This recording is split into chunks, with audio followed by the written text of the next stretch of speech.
Hello everybody and welcome back to another video. Today I have made my biggest creation yet, not because it's particularly complicated, but because it's huge.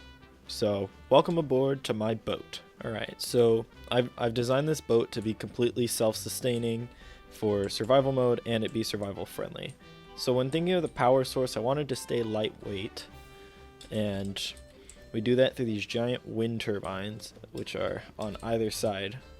So those are pretty nice. Technically eco-friendly if this game had pollution, but that's besides the point. For some survival features, this guy has a tiny little agriculture bay, nothing too complicated.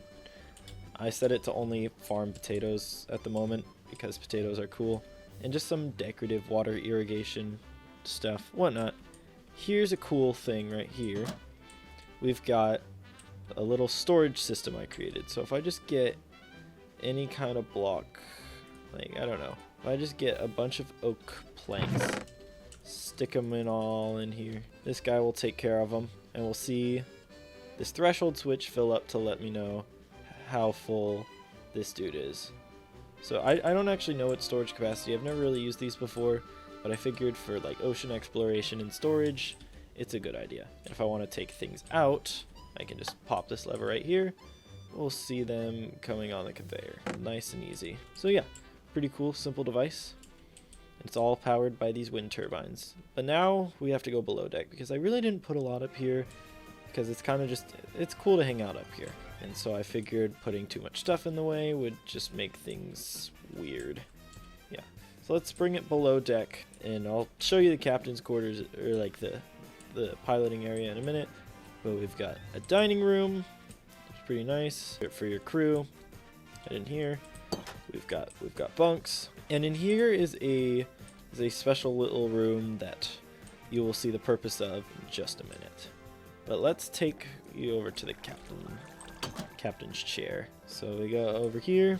See, there's a lot of different switches and controls. The control system for this thing is actually kind of complicated. I'll explain it in a bit. But up here, final little decorative room, is the captain's quarters, where there's a bed, painting. I'm not much of an interior decorator. This thing was mainly just more of a fun side project, but I didn't feel like decorating that much. A little seat and table so I could hang out, watch the view, but yeah. And now to show you the driving system. So we just come in here, interact with this dude, and we're caught on something. Give it a sec. We might be in a little bit too much of a shallow area. We just go around. So now we can steer, and that's all fine and dandy. I also featured a little lodestone tracker. So if I took a compass, stick this dude on here, and right now it's currently taking us towards spawn. So if you set up little lodestone systems in your world, you could do that, and that'd be pretty cool. So yeah, we'll just keep going. This dude right here is to power some resistors, to change the speed, slow it down if needed. This guy is to activate a Eureka helm. So you see, we're not looking at that. You see there's this dude right here attached to this little system with a water wheel, and this turns it on and off, so if I'm moving too fast, I can just turn it off. Now for these extra little settings right here, I think you might recognize this dude from a couple other creations I made.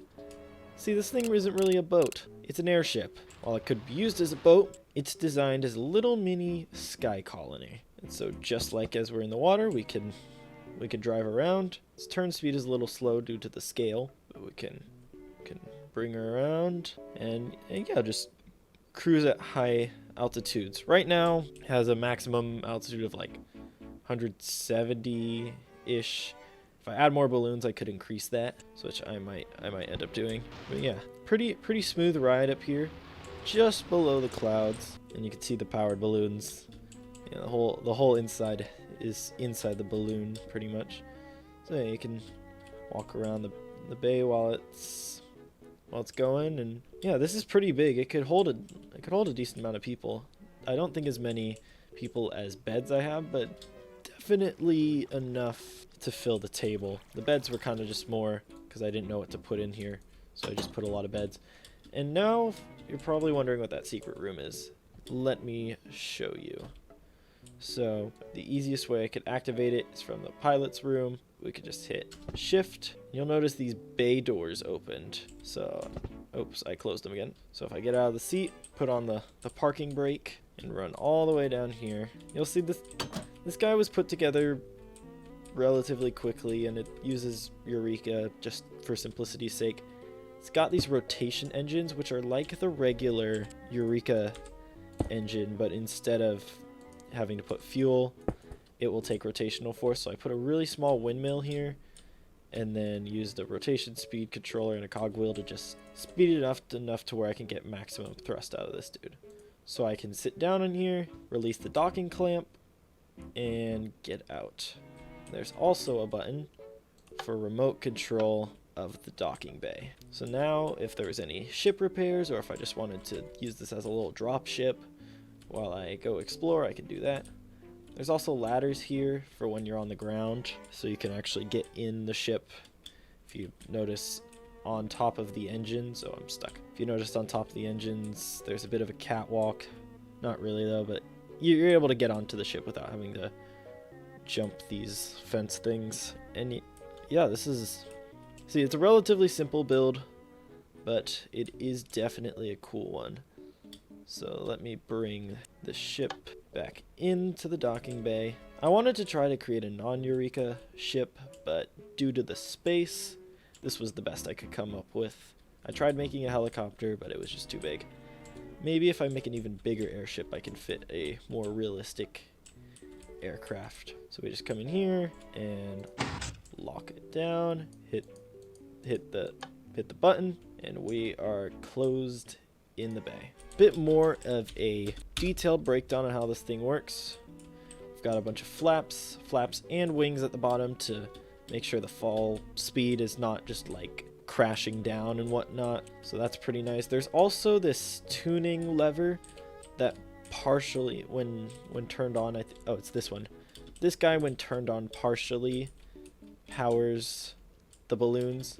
They're all at max power right now, but at least this top area gets partially powered through this lever right here to reduce the descending speed and stuff. Yeah, I'm really great at explaining. Then we've got the power source itself, which I kind of talked about, but we'll go into a better explanation. So both these turbines, only the front ones are designed to really power the propeller here. Now there's only 2 propellers on this whole thing for stress unit reasons, because even though these are big, they don't generate enough for like a lot of propellers. For example, if I used a diesel engine or something from the factory must grow.